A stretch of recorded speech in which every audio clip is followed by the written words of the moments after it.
Assalamualaikum warahmatullahi wabarakatuh.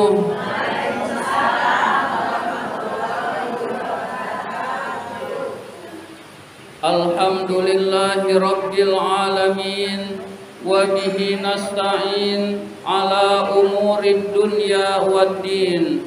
Wassalatu wassalamu ala ashrafil anbiya'i wal mursalin Sayyidina wa maulana Muhammadin wa ala alihi wa sahbihi ajma'in. Rabbi shrah li sadri wa yassir li amri wahlul 'uqdatam min lisani yafqahu qawli, amma ba'du. Yang sama-sama kita hormati, Ibu Ustazah Hajjah Ropimah selaku Ketua Majelis Taklim Kaum Ibu Masjid Al-Amin beserta staf dan jajarannya. Yang kami hormati ibu-ibu hadirat jamaah Majelis Taklim Al-Amin yang dimuliakan oleh Allah Subhanahu wa ta'ala. Pertama dan yang paling utama, puji syukur marilah senantiasa kita panjatkan kehadirat Allah Subhanahu wa ta'ala yang tidak henti-hentinya memberikan nikmat-nikmatnya kepada kita semua. Antara lain yang paling berharga adalah kita diberi nikmat iman dan Islam, sehingga kita dapat berkumpul di tempat yang mulia ini dalam rangka menuntut ilmu di jalan Allah. Meskipun dalam keadaan panas terik, enaknya kita selonjoran di rumah sambil minum teh manis dingin, ibu-ibu sekalian. Kemudian ada pisang gorengnya, tetapi kita lebih memilih di majelis taklim, ibu-ibu sekalian. Itu tidak lain adalah kekuatan iman yang mengantarkan kita ke majelis taklim ini, ibu-ibu sekalian. Dan itu adalah anugerah dari Allah Subhanahu wa ta'ala. Ada orang yang badannya lebih kuat, lebih sehat dari kita, ke masjid nggak kuat, ibu-ibu sekalian. Tapi alhamdulillah kita ditakdirkan oleh Allah menjadi orang-orang yang taat kepada Allah Subhanahu wa ta'ala. Amin ya rabbal alamin. Salawat dan salam semoga Allah limpahkan pada junjungan kita baginda Nabi besar Muhammad sallallahu alaihi wasallam beserta para keluarganya, para sahabatnya, dan kepada kita sebagai pengikut ajarannya. Ibu-ibu hadirat yang dimuliakan oleh Allah Subhanahu wa ta'ala, kita masih berada di dalam bulan Zulhijjah, ibu-ibu sekalian, bulan terakhir dalam kalender penanggalan Hijriah atau bulan-bulan Islam. Ibu-ibu hadirat yang dimuliakan oleh Allah, hari Selasa itu terakhir, ibu-ibu sekalian. Jadi hari Rabunya itu tahun baru Hijriah. Berarti nanti hari Selasa jangan lupa ba'da asar baca doa akhir tahun, ibu-ibu sekalian. Jadi nanti Selasa besok tanggal 18 Juli, ibu-ibu sekalian, itu baca doa akhir tahun ba'da asar, ibu-ibu sekalian, 3 kali, ibu-ibu sekalian. Doanya gimana Ustadz? Doanya lihat saja di Barzanji ada, di surat Yasin ada, ibu-ibu sekalian. Itu di lemari banyak surat-surat Yasin, ibu-ibu sekalian. Jadi bisa dicari, ibu-ibu sekalian. Jadi kita baca ba'da asar 3 kali doa akhir tahun. Lalu maghribnya itu doa awal tahun, ibu-ibu sekalian. Jadi asarnya doa akhir tahun, maghribnya doa awal tahun. Jadi pergantian hari di dalam Islam, di dalam kalender Hijriah itu maghrib, ibu-ibu sekalian. Jadi maghrib itu ganti hari. Jadi Selasa itu berarti 1440 Hijriah, lalu maghribnya masih di hari Selasa, itu sebetulnya udah Rabu ibu sekalian. Kalau kalender Hijriah malam Rabu itu ya hari Rabu, jadi Rabunya itu sudah 1445 Hijriah ibu-ibu sekalian. Jadi pergantiannya di maghrib, jadi maghrib kita baca doa awal tahun, insya Allah dosa-dosa kita yang setahun yang lalu itu diampuni oleh Allah Subhanahu wa Ta'ala. Dan kalau kita baca doa awal tahun, insya Allah doa-doa dosa-dosa kita yang akan datang setahun yang akan datang itu diampuni oleh Allah Subhanahu wa Ta'ala. Ibu-ibu hadirat yang dimuliakan oleh Allah Subhanahu wa Ta'ala, bulan Muharram itu sering dikaitkan dengan peristiwa hijrah ibu-ibu sekalian, tentang peristiwa hijrahnya Rasulullah dari Mekah ke Madinah. Muharram itu adalah bulan pertama di dalam Islam. Kalau hijrah sebenarnya ibu-ibu sekalian itu bukan di bulan Muharram, tapi di Rabiul Awal. Rasulullah itu lahir bulan Rabiul Awal, wafat bulan Rabiul Awal, hijrah bulan Rabiul Awal. Jadi gampang ngingetinnya bu. Lahir bulan Rabiul Awal, hijrah bulan Rabiul Awal, lalu wafat bulan Rabiul Awal ibu-ibu sekalian, itu Rasul. Nah, kaitannya dengan Muharram sering dikaitkan dengan peristiwa hijrah ibu-ibu sekalian, karena Muharram adalah bulan pertama di dalam kalender Hijriah, sehingga sering dikaitkan dengan hijrah ibu-ibu sekalian. Hijriah itu terambil dari kata hijrah ibu-ibu sekalian. Dulu umat Islam belum punya tahun ibu-ibu sekalian, belum punya tahun. Kemudian musyawarah, kemudian di zaman Umar bin Khattab disepakatilah bahwa permulaan tahun Islam itu dimulai dari hijrahnya Rasul, sehingga disebut dengan tahun Hijriyah ibu-ibu sekalian. Jadi Hijriyah terambil dari kata hijrah ibu-ibu sekalian, karena Muharram adalah bulan pertama di dalam Islam, sehingga hijrah itu sering dibahasnya di dalam bulan Muharram ibu-ibu sekalian. Padahal hijrahnya Rasul itu di dalam bulan Rabiul Awal ibu-ibu sekalian.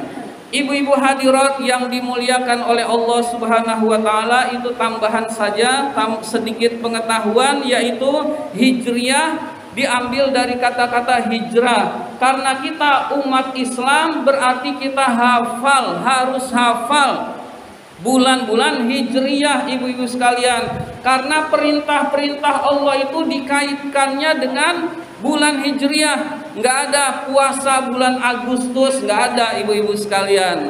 Jadi kaitannya selalu dengan bulan hijriyah ibu-ibu sekalian. Maka dari Muharram, Safar, Rabiul Awal, Rabiul Akhir, Jumadil Awal, Jumadil Akhir, Rajab, Sya'ban, Ramadan, Syawal, Zulqa'dah, dan Zulhijjah, itu harus hafal ibu-ibu sekalian. Minimal kita hafal ibu-ibu sekalian, sama seperti kita hafal bulan Januari sampai Desember ibu-ibu sekalian.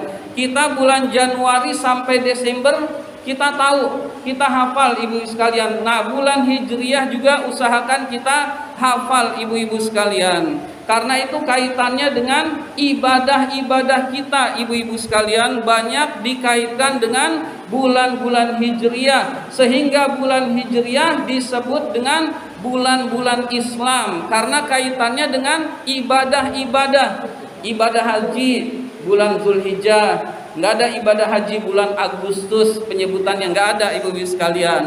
Puasa bulan Ramadan ibu-ibu sekalian. Maulid Nabi bulan Rabiul Awal, dan seterusnya ibu-ibu sekalian. Ibu-ibu hadirat yang dimuliakan oleh Allah Subhanahu wa Ta'ala, bulan Muharram yang dikaitkan dengan peristiwa hijrah ini ibu-ibu sekalian, Rasulullah berhijrah dari Mekah menuju Madinah ibu-ibu sekalian, meninggalkan harta dan benda, meninggalkan saudara yang berbeda akidah, meninggalkan meninggalkan kampung halaman yang dicintainya, ibu-ibu sekalian, itu karena membela iman, ibu-ibu sekalian, menjaga iman. Saking pentingnya menjaga iman, kalau harta perlu ditinggalkan, ditinggalkan. Kalau nyawa harus dikorbankan, nyawa pun harus dikorbankan, ibu-ibu sekalian. Itu saking pentingnya menjaga iman, ibu-ibu sekalian. Iman itu menyebabkan kita bahagia di dunia dan di akhirat. Kalau di dunia mungkin kurang begitu terasa, tetapi kalau di akhirat nanti terasanya akan kita rasakan sedemikian nyata, ibu-ibu sekalian. Orang itu bisa masuk surga meskipun memiliki iman yang sangat kecil, ibu-ibu sekalian. Tapi kalau sudah tidak punya iman, ibu-ibu sekalian, lalu dia kafir, ibu-ibu sekalian, maka dia masuk nerakanya Allah selama-lamanya dan tidak bisa dikembalikan ke surga, ibu-ibu sekalian. Tapi kalau punya iman, meskipun banyak dosa, dia dicuci dulu di neraka, ibu-ibu sekalian, karena surga tempatnya orang-orang yang bersih, ibu-ibu sekalian. Punya banyak dosa, disiksa dulu di neraka, lalu setelah itu bisa masuk ke dalam surganya Allah, itu lantaran memiliki keimanan, ibu-ibu sekalian. Jadi dengan keimanan seorang itu bisa masuk ke dalam surganya Allah Subhanahu wa ta'ala. Sekarang ini urusan keimanan sedang disamarkan, ibu-ibu sekalian. Kita umat Islam jangan begitu fanatik kepada agamanya. Agama lain juga benar, agama lain juga benar bisa masuk surga, ibu-ibu sekalian. Ini adalah keliru. Keyakinan kita adalah innad dina indallahi Islam. Sesungguhnya tidak ada agama yang diterima di sisi Allah kecuali hanya agama Islam. Jadi hanya agama Islamlah yang diterima di sisi Allah Subhanahu wa ta'ala. Jadi kita yakin agama kita benar, kemudian agama lain salah dan dia masuk neraka, dan itu keyakinan kita, ibu-ibu sekalian. Itu nggak bisa diganggu gugat, ibu-ibu sekalian. Jadi kalau sekarang itu ada yang disebut dengan moderasi agama, ibu-ibu sekalian. Moderasi agama itu seakan-akan mendangkalkan akidah kita. Kita benar, orang lain juga benar. Itu keliru, ibu-ibu sekalian. Kita benar, orang Kristen juga benar, orang Buddha juga benar, orang Hindu juga benar, orang lain juga benar semua, ibu sekalian. Ini salah satu ajaran dari moderasi agama, ibu sekalian. Ini keliru, ibu sekalian. Yang benar adalah Islam adalah agama yang benar. Selain Islam adalah sesat dan batil, ibu-ibu sekalian. Kita harus yakin seperti itu, ibu-ibu sekalian. Jadi kita harus yakin bahwa agama kita lah yang benar. Kalau misalkan Islam benar, Kristen benar, yang menghalalkan babi benar, yang menghalalkan zina benar, terus apa gunanya sholat, ibu-ibu sekalian? Apa gunanya taat pada Allah kalau semuanya benar, ibu-ibu sekalian? Jadi kita harus berkeyakinan agama kitalah yang benar, agama yang lain salah, sesat. Tetapi kita saling menghormati, ibu-ibu sekalian. Kita menyatakan itu sesat di lingkungan kita. Nah, kepada yang lain kita saling menghormati. Nggak boleh gereja dibom, ibu sekalian, nggak boleh. Nggak boleh kita ngejailin atau mengganggu mereka sedang ibadah, itu nggak boleh, ibu sekalian. Tetapi keyakinan kita nggak boleh berubah. Kita hanya tidak mengganggu, tetapi keyakinan kita tidak berubah bahwa Islam adalah agama yang benar di sisi Allah Subhanahu wa ta'ala, ibu-ibu sekalian. Nah, ini harus kita tertanam dalam diri kita bahwa Islam adalah agama yang benar, dan orang yang masuk surga adalah orang-orang yang beragama Islam. Islam itu dibawa oleh bukan dari Nabi Muhammad, ibu sekalian, dari Nabi Adam, dari Nabi Nuh, dari Nabi Ibrahim terus sampai Nabi Muhammad, itu semua Islam ibu-ibu sekalian. Itu semua Islam. Jadi Nabi Muhammad adalah menyempurnakan Islam yang dulu telah dibawa oleh Nabi Adam dan nabi-nabi sebelumnya ibu-ibu sekalian. Ibu-ibu hadirat yang dimuliakan oleh Allah Subhanahu wa taala, Nabi Muhammad membela keimanan ini sampai mengorbankan nyawanya sekalipun ibu-ibu sekalian. Maka kita tanamkan keimanan ini kepada anak-anak kita juga, generasi yang akan datang. Jangan sampai kita ngaji, anak kita nggak ngaji ibu-ibu sekalian. Jangan sampai kita sholat, anak kita nggak sholat ibu-ibu sekalian. Jangan sampai kita taat pada Allah, anak kita minum minuman keras. Jangan sampai kita taat pada Allah, anak kita main judi online misalkan ibu-ibu sekalian. Nah ini harus kita pantau ibu-ibu sekalian. Jadi kita beriman kepada Allah, insya Allah generasi tua itu insya Allah selamat ibu-ibu sekalian. Tapi kita juga perlu menyelamatkan anak-anak kita ibu-ibu sekalian. Menyelamatkan anak-anak kita yaitu dengan cara memberikan pendidikan agama ibu-ibu sekalian.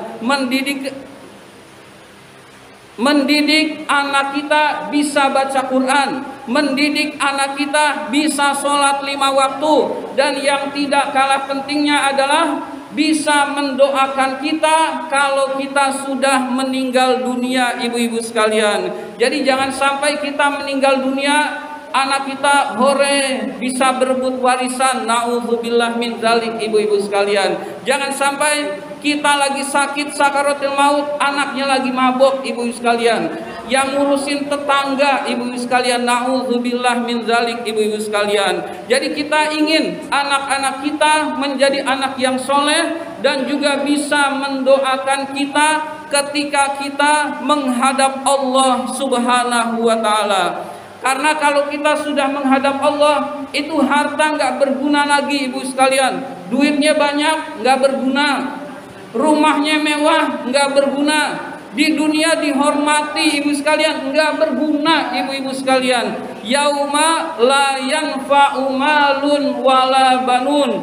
Pada hari tidak berguna lagi harta benda dan anak-anak, illa man atallaha biqalbin salim, kecuali orang yang menghadap Allah dengan hati yang bersih ibu-ibu sekalian. Jadi amal kita yang berguna. Amal kita kurang, anak kita soleh. Anak soleh itu mendoakan kita ibu-ibu sekalian.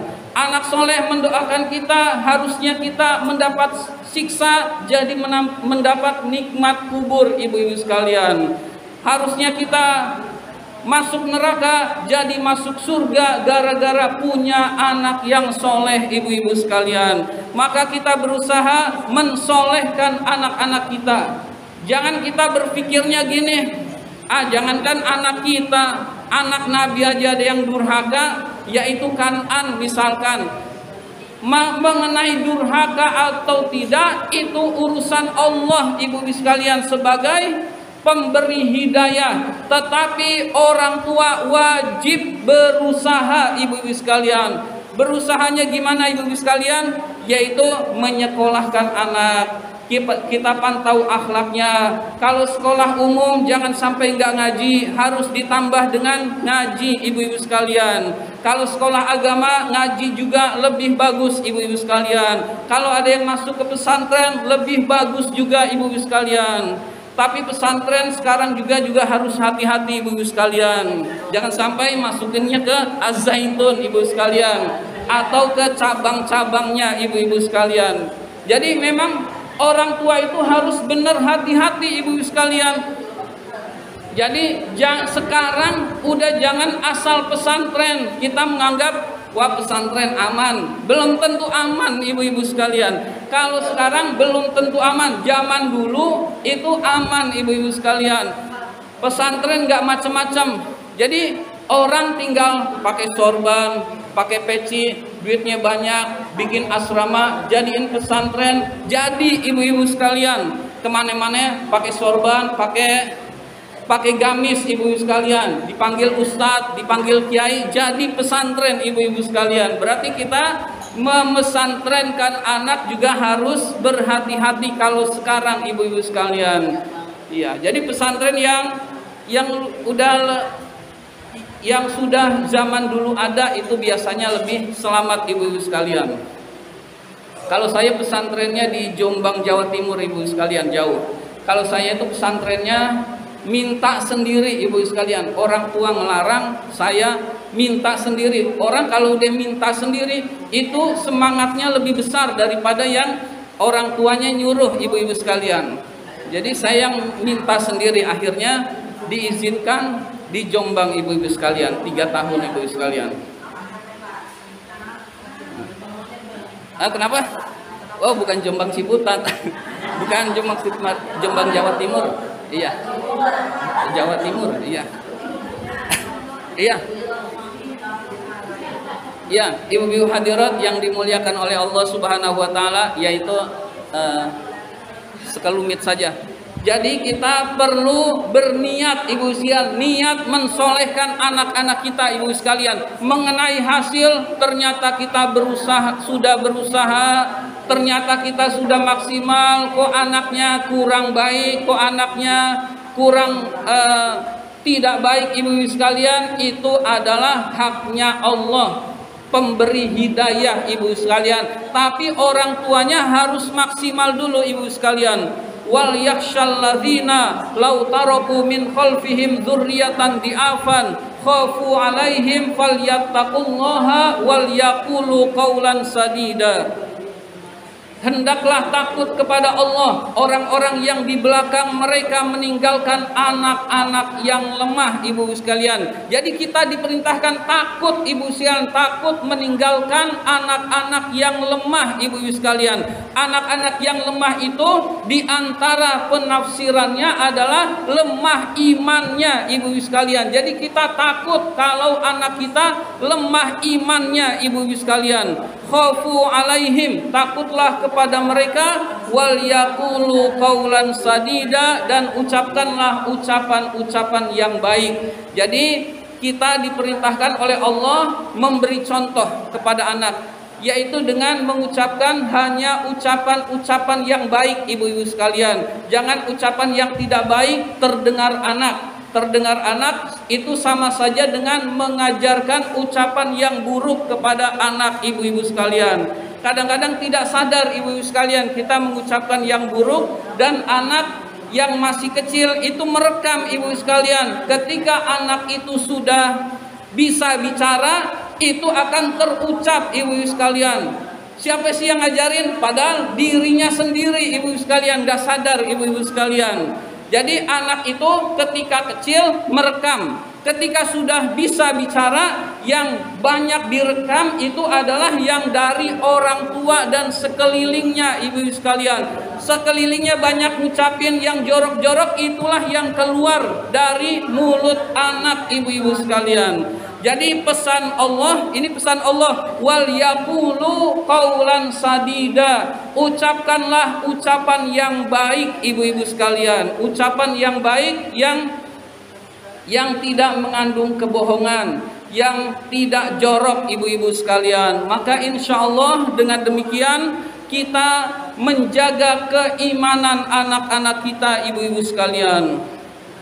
Ibu-ibu hadirat yang dimuliakan oleh Allah Subhanahu wa taala, di dalam bulan Muharram sebaiknya kita berhijrah ibu-ibu sekalian. Hijrah sekarang bukan pindah rame-rame ke Madinah, bukan ibu-ibu sekalian. Hijrah sekarang adalah kata Rasul, al-muhajiru man hajaro manahallahu anhu.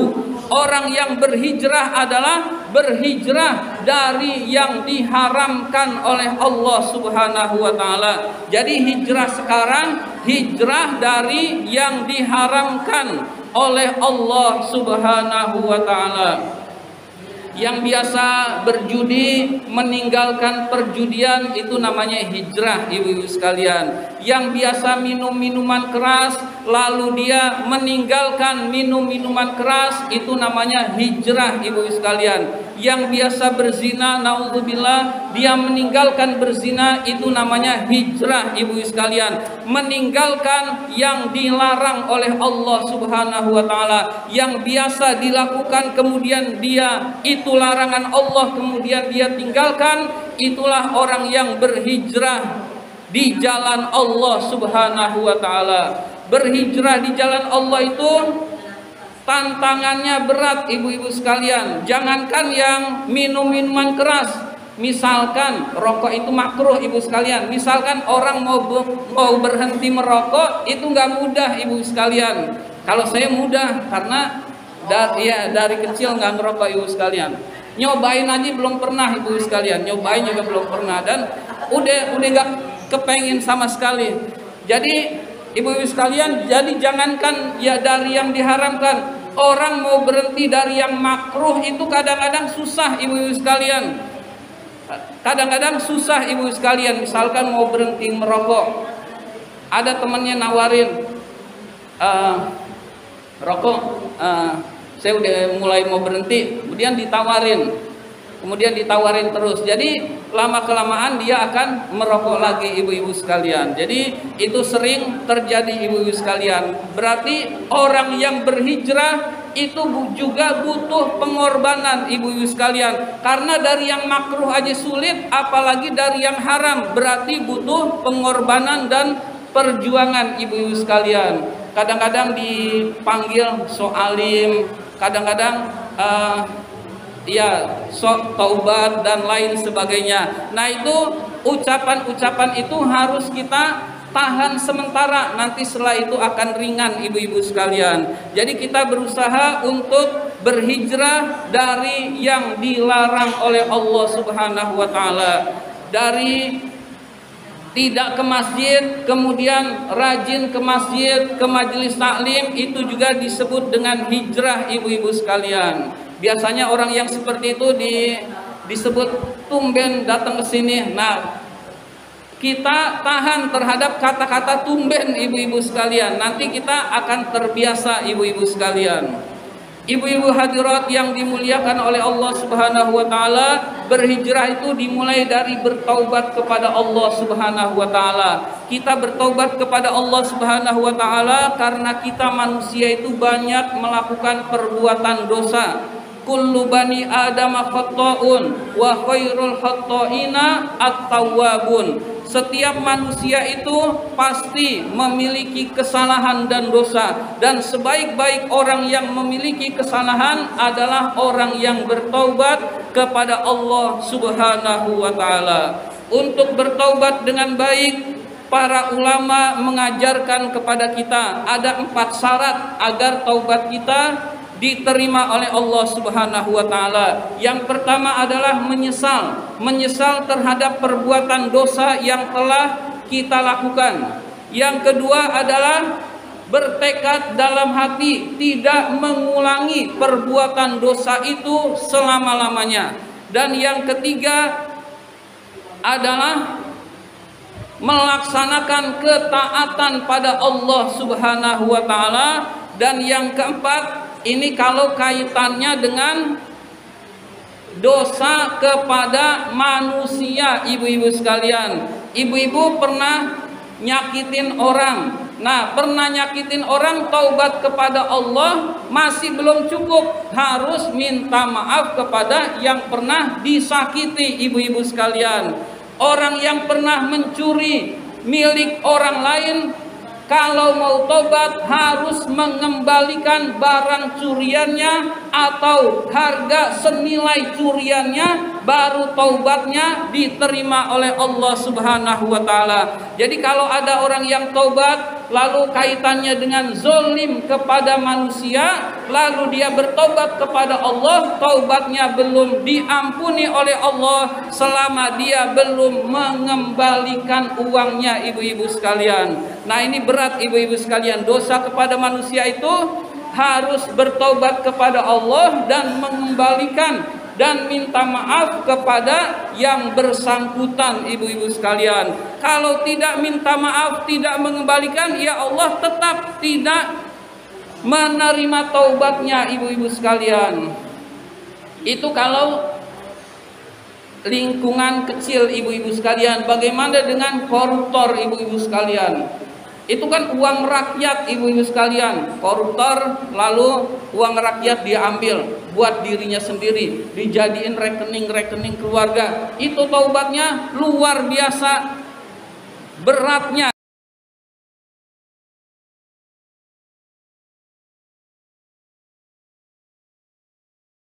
Dan mudah-mudahan Allah wafatkan kita semua dalam keadaan husnul khotimah ala hadhihi niyah wa ala kulli niyatin sholihah wa ila hadratin Nabil Mustafa Rasulullah sallallahu alaihi wasallam. Al-Fatihah.